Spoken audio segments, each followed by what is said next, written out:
thank you for joining us today.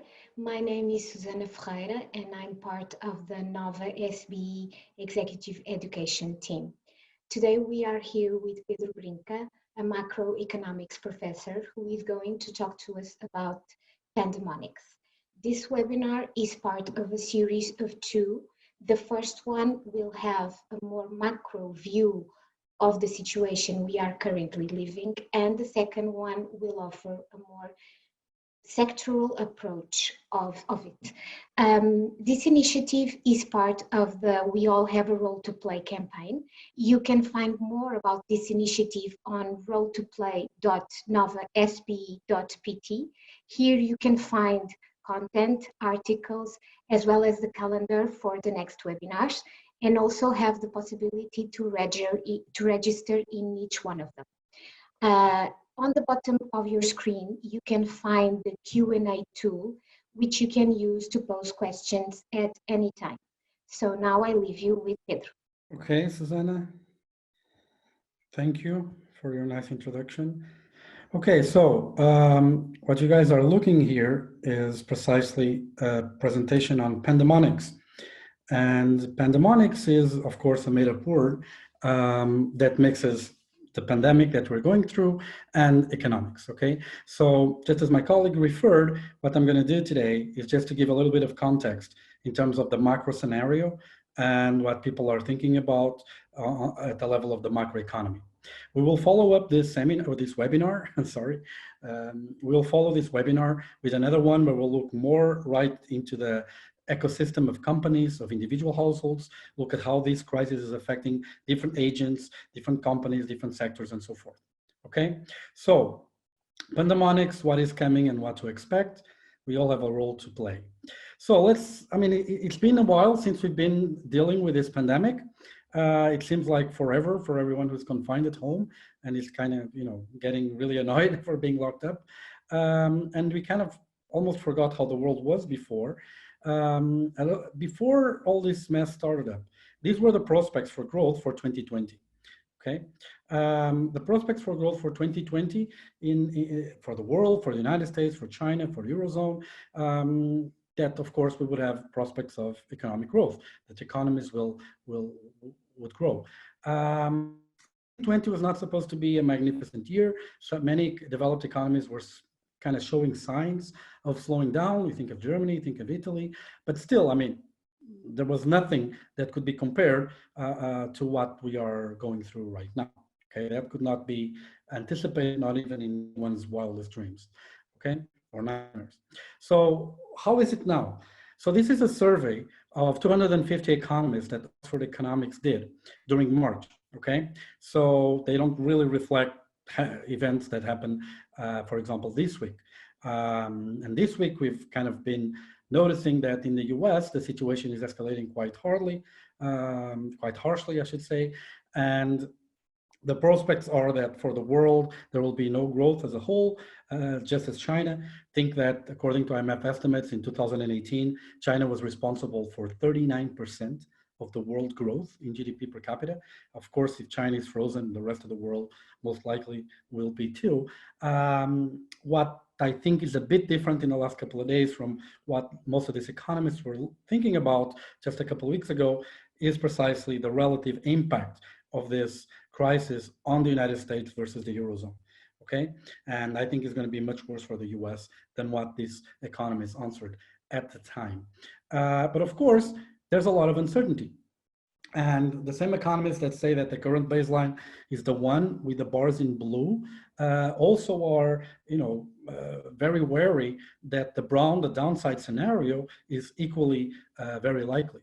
Okay, it's very likely that it's going to be very, very bad, way worse than the baseline scenario that I was showing you. There's a lot of uncertainty around this. And think about the US. I mean, the US lately have been showing us numbers in terms of unemployment, and we'll go there a bit ahead, that kind of, you know, drive us more towards the downside scenario than the current baseline. Goldman Sachs this week suggested that quarterly US GDP growth could go down as much as 20%. Okay, this is kind of unseen in modern economic history. Probably you'll have to go back to the Great Depression, maybe, okay, to see something like this. So what will depend, what will make the difference between the downside scenario, more optimistic scenarios? What is it that is going to happen? Now, when you ask this question to economists, you tend to annoy most decision makers. So Truman used to say that you wanted to have a one-handed economist, because every time you would ask for advice, what the economist would say is that on one hand this happens, on the other hand that happens. Okay, that's life with economists. So not to disappoint anyone, I'm going to do exactly the same. So what do I think is going to happen? Well, on one hand, of course, we have the dimension of the public health response, okay? And it can go from better to worse, okay? Namely, in terms of how quick and effective we can control the virus. If we can do it, you know, like some countries seem to have been able to achieve it, in 2-3 months, we kind of control the crisis, we start waning down all the social confinement policies that went into place. This would be a best case scenario. But of course, we have the opposite, which there's a broad failure of public health interventions. And in that case, we might have to deal with the spread of the virus and all the, you know, confinement measures that have been put into place for a very big period, an extended period of time, probably until maybe 1 year when vaccines are going to be widely spread and available. So this is the one hand. On the other hand, of course, it depends on economic policies, okay? How good they are and how quickly they can be deployed, leading to how effective they'll end up being, okay? And they can range, again, from worse to better, okay? So in the best of chances, what we are able to achieve here is not to prevent a recession. I don't think anyone is thinking that, but what we can hope to achieve is that the strong policy response and quick will be effective and will prevent structural damage. What does this mean? It will mean that we will prevent firm and job destruction, okay? And once the epidemic is controlled, we will see a very quick rebound, okay? So this is the best case scenario. On the worst case, you know, governments are not able to implement these policies. What will end up happening is that, you know, companies start defaulting, start firing people, and we have both a financial crisis, we have Wall Street going down, we have Main Street going down. This is, of course, the worst case scenario.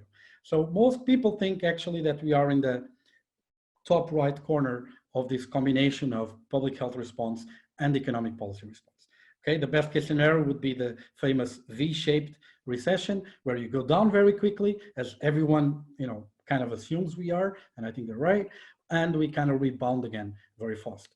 Of course, then depend on the effectiveness of the public health response and the effectiveness of the economic response. We can have a slower recovery that can be more jittery, like in the two cases below, that they kind of signal that you might have, you know, episodic attempts of containment because of spurs of infection, or in the top case, you actually manage to contain the virus from an epidemiologically perspective, but without, you did that with some job and firm destruction, which will lead to a slow recovery and the U-type shape of recovery, okay? Of course, if there's a broad failure in public health interventions, even the best economic policies won't be able to do much. The difference between a very effective or a partially effective intervention will just be how long we will be in a depressed state of the economy. And the opposite is also true. I mean, even if we have the best economic policies, or better put, if we have really bad economic policies, even the best public health containment measures won't be able to not damage the economy, right? Because there was a lot of job destruction and a lot of job and firm destruction. Then we start entering what economists typically call the L-shaped recession, where the recessions are scarring, where they actually have permanent or very persistent impacts. And of course, the worst combination of all. You can't control the virus from an epidemiological perspective. You can't really devise policies to prevent the economy from failing. And then, of course, this is the scenario that everyone wants to avoid. So the question is, which direction will the wind blow? I mean, what's going to happen? Are we going to go to the more optimistic scenario? We're going to go to the more pessimistic scenario? As a good economist, I'll always say, of course, it depends, okay? And depends on what? One main thing has to do with how strong these responses and quickly will be to set in. Okay, so this is China. I put China here because it was the first country to go through this, and hypothetically the first country to come out. There's a lot of uncertainty about how true these numbers are, so take it with a grain of salt. But believing in this official data, what you see is that indeed, in three leading indicators of economic activity, traffic congestion, coal usage, and real estate transactions, you see that the economy is picking up. Okay, after the initial drop in GDP. And this gives us some hope that the strong response, both economic and in terms of public health, will lead to a healthy and quick recovery. Okay, so this is the good perspective. On the other hand, we have here the plot that I believe will probably one of the most famous plots of the next decade, which is the fact that in the US, whatever is being done in terms of public health and economic policies is not being able to prevent a massive job and firm destruction. Okay, here what we see is the number of people who are filing for unemployment benefits in the US. And you look at the period of the Great Recession, and you see how it basically disappears once you put unemployment filings in the last 2 weeks. Okay, in the last 2 weeks, we're talking about 10 million people. Okay, this is unprecedented. This is something that is very, very scary. Okay, and this can lead to a really kind of persistent shock and portrayed recovery. So what can we do? One thing is really, we can't emphasize enough how strong the policies need to be to inject confidence and support both families and companies, okay, and countries, okay, in terms of public administrations and the governments. So everyone remembers, I hope, this sentence by Mario Draghi during the sovereign debt crisis, that within their mandate, the ECB was going to do whatever it takes to preserve the euro. And the fact is that back then it worked. Okay, so the speech of Mario Draghi was more or less around this time. After that, the consequence of this speech was the creation of an economic policy called outright monetary transactions, which basically is a mechanism that allows the ECB to buy sovereign debt almost indiscriminately, and almost here being the key word. And it was never used. Okay, this instrument was never used. But just the fact that it was announced instilled confidence, rationality, it decreased panic on the markets, and all the interest rate spreads that were being asked on sovereign debt for all these countries collapsed by themselves. Okay, just the fact that this tool existed, even though it was never used. Okay, and this worked then, and it's working now. Okay, so here what we have is the sovereign debt premium for 10-year sovereign debt bonds for Portugal, Spain, Italy, and France. Okay, and if we go to March 12th, okay, here, what we see is a steep climb of how much people were wary of saving in these assets. Okay, and this happened because typically people interpret Lagarde's speech of that they would support the economy, of course, as lacking strength. Okay, she kind of hesitated a bit in terms of how strongly she was willing to go in terms of supporting all the Eurozone economies and the governments, and the markets went a little bit into panicking mode. She didn't want to be Mario Draghi 2.0, okay? I guess that was her thing. Of course, markets went a bit in panicking, and then spreads on sovereign debt spiked, and then on March 18th, the ECB launched the Pandemic Economic Purchase Program, which was basically a much larger, much stronger scale program to intervene in these economies, which hasn't been put into place in practice, it hasn't been used, but just again, the announcement that it was there was enough to calm down and collapse many of these spreads that were forming, and could threaten the sustainability of public finances for all these economies, which of course, in a context where we are in a containment effort and we need to spend money on, the health system and all that stuff, could be very, very dramatic. We don't want a public debt crisis on top of a, public health crisis, for sure. Another thing that it's important, that it's unique about this recession, is the fact that it has both supply side and demand side shocks. Okay, so people are at home, so they're not spending much money, um, but they're not also working, many of them, and of course, production is going down. Okay, um, and people sometimes can be scared that some goods, essential goods, might miss on the shelves. So it's not just enough to guarantee people that everything is going to be okay in terms of supporting public accounts and the financial side of the economy. It's also important to assure everyone that, if they're going to go to the supermarket, they will not run out of food, medical supplies, and so forth. Otherwise, we can have what would be a typical bank run now applied to essential goods, which is you go to the supermarket and you start buying everything because you're afraid there's going to be nothing tomorrow, and you cause the crisis that you were afraid it was going to happen. Okay, so that is also quite important to be sure that it doesn't happen. So governments should step in and assure and give confidence to people that essential goods are not at stake in terms of not being able to be supplied to the general population. So what is it that we should do next? Well, as I believe, freeze the economy, provide liquidity to households and companies to smooth the shock.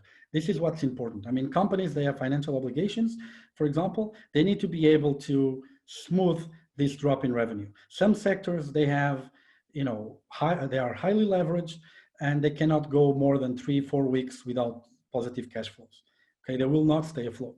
Preventing job destruction, preventing firm destruction is the main priority, of course, aside from everything we need to do for the containment efforts. But from the economics perspective, given that containment efforts are assured, what we need to do is for sure to guarantee that supply chains are not broken, that people don't panic and go to the supermarket and try to buy anything out of panic, that essential goods are going to run out, and to make sure that both households and companies can meet their financial obligations, and they don't have to leave home to make do, okay, which would make even the things worse from a public health perspective, okay? If we are determined enough in injecting liquidity into these markets, at least to meet the nominal obligations in terms of rents, in terms of reimbursements of credits and so forth, and kind of smooth it into the future, I'm sure that we can prevent this from happening, okay?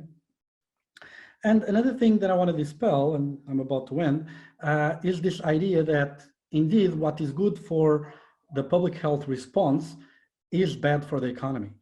It doesn't have to be like that, okay? This is early work that I'm showing you here by Sergio Correia, Stefan Luck, and Emil Werner. And what they show is that during the Spanish flu of 1918, which is the largest pandemic up to date, the cities that had more severe social containment approaches were the cities that grew faster after the epidemic episode. Okay, those are the ones in green. The ones in red are cities that were less prone to do social confinement strategies, which they call these non-pharmaceutical interventions, this social distancing, and they had more protracted growth. And the mechanism is simple. It's because if rates of mortality and lethality of this disease, there's a lot of uncertainty about that, and that knowing those numbers for sure is important and crucial. But if they are meaningful, and right now they can be, of course, if a lot of people die or a lot of people become unable to work and in needing of care for prolonged periods, this will have a very scarring effect on the economy.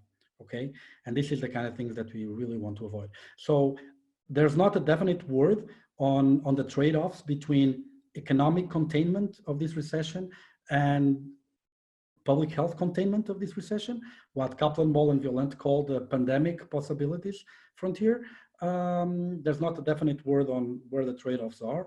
So more research has to be done on this. In particular, we really need to know how lethal it is for the different segments of the population. You see huge variation between data from Spain, from Italy, from Germany, from Switzerland, from China. And of course, there's a lot of things that are being mixed, right? Because it involves also the public health system response. It involves differences in demographic structures and all of that. So this is something that we should really take into account.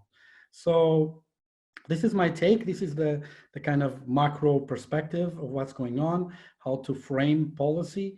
And for the next webinar, I hope that I will go deeper into the micro evidence and the micro aspects of this crisis, looking at different sectors, how they are affected, and strategies that firms can implement to try to weather the storm. Okay, so I'm really happy now to take questions. Pedro, we have here some questions. I will start by the first one. How do you evaluate the fiscal and economic measures implemented in Portugal versus USA? Well, I think, well, first of all, both in the US and Portugal, I think after 2008, that's a much more prone environment to big economic interventions, right? After 2008, people were very worried with, massive interventions will do to inflation, what massive interventions will do to moral hazard and things like that. And what we saw in the 2008 recession was precisely that we have probably the biggest monetary interventions in the modern history, and inflation didn't pick up. So, and there's a general consensus that the measures that took place during that episode really kind of were pivotal in getting out of the recession. So today, I think there's a much more amenable environment into producing drastic interventions that will hold the economy. So I'm optimistic on that side. On the perspective of US versus Portugal, I think the US has been a bit slow in reacting to this. The no containment, let's not kill the economy, make the cure worse than the disease approach is not having the intended results. As we saw from that plot, the job destruction is being cataclysmic, unprecedented. And I strongly believe the impacts in the US are going to be much more severe. They're going to be than in the European Union. Another question. In terms of the Portuguese economy, focusing especially on small, medium-sized enterprises and on unemployment, what are we to expect if this crisis continues past July and most businesses remain on hold or even closed? So that's one big problem. So Portugal has a large weight on the company's population, if you want, of small and medium enterprises. And typically these have small cash flows, okay? Which means that many of them cannot go more than 1 month, 1.5 months without constant intake of cash. And they will declare bankruptcy if they're not supported. What I hope will happen, and I think there are signs that that will happen, is that firms will be able to freeze, so to speak, activities for a prolonged period, holding their financial responsibilities, and also having a lot of help from the government and the international institutions to meet their payroll responsibilities and so forth. Otherwise, I think the scenario looks grim. What I'm hoping, and I think it's not the most optimistic, but a reasonable optimistic scenario, is that the social containment measures might start to weigh down during early May. That would be a reasonably optimistic scenario, and that a lot of the sectors might resume activities, if not full power, at least with a good degree of activity by late May. If that doesn't happen, of course, I mean, it's hard. Another question. Should we expect government bonds at post-2008 crisis yields to be issued in the following months, years? To be what, sorry? Yield to be issued, I think. If more debt is going to be issued. Mm-hmm. Well, so do this math with me. So debt over GDP comes from deficits, right? And the deficit over GDP is computed by expenditures minus revenues divided by GDP. So let's look at that fraction. You have GDP falling because economic activity is falling. You have tax revenues falling because, of course, if economic activity is shrinking, tax payments, of course, will also decrease, right? And expenditures is going up. So we're going to have huge deficits. There's no question about that. Now, whether that's going to be financed by issuing debt in private markets, I don't think that's going to happen. Not because it would be impossible. Some countries can definitely do it, Germany for sure, maybe France. I don't think Portugal and Italy would be able to do that. With the levels of indebtedness that they have, if they don't have a guarantee and support of European Central Bank and the Commission and so forth, I don't think it's possible to sustain those levels of deficits. I think that is going to happen, and I think those liquidities are going to be provided, and I think Europe will deliver, to cite the words of the President of the Commission.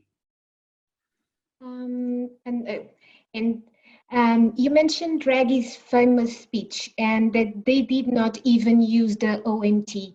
Do you believe the ECB will have to put in practice this PEP at this time? Well, a couple of weeks ago, I called for that, right? I mean, I wanted to flexibilize. That's one of the proposals that I had met, because to access the OMT mechanism, you need to fulfill four premises.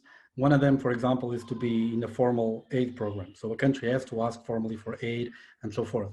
There are some bureaucratic kind of hurdles into that, which makes it maybe not wishful that you would have to go through all these steps in order to access these funds. So I wanted to flexibilize that system. Definitely, I believe in that.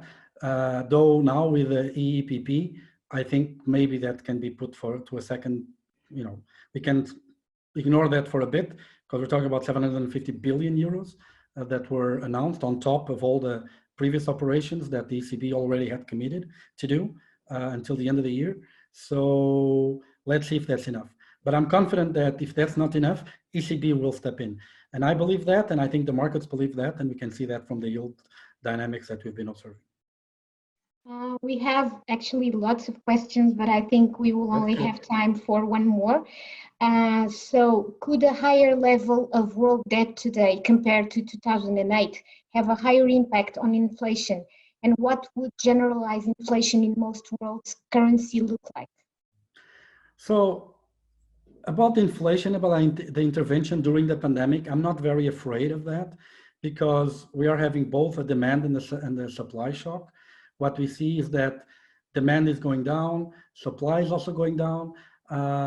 If you inject money for companies and households to fulfill their financial obligations, I don't think people with excess money, so to speak, will put a lot of pressure on prices. I don't think anyone is buying cars. I don't think anyone is buying any durables. I don't think there's many people buying houses right now. All these markets are frozen. So I don't think inflation is a scenario. I mean, maybe in essential goods, of course, if there is a threat of rationing. But in what constitutes the majority of CPI, and that's housing and some other assets that I talked about, I don't see in the short run that inflation is going to be a problem. But of course, I mean, just like Truman said, on one hand, it may happen, on the other hand, it might not. And I can see reasonable arguments on both sides. Okay, so thank you, Pedro. I think we don't have time for more today. Thank you all for joining us again. Like Pedro mentioned, this webinar is being recorded. So by the end of it, you can find this recording at the page rolltoplay.novasb.pt. Please don't forget to look at this page and register in the next webinars. Thank you all for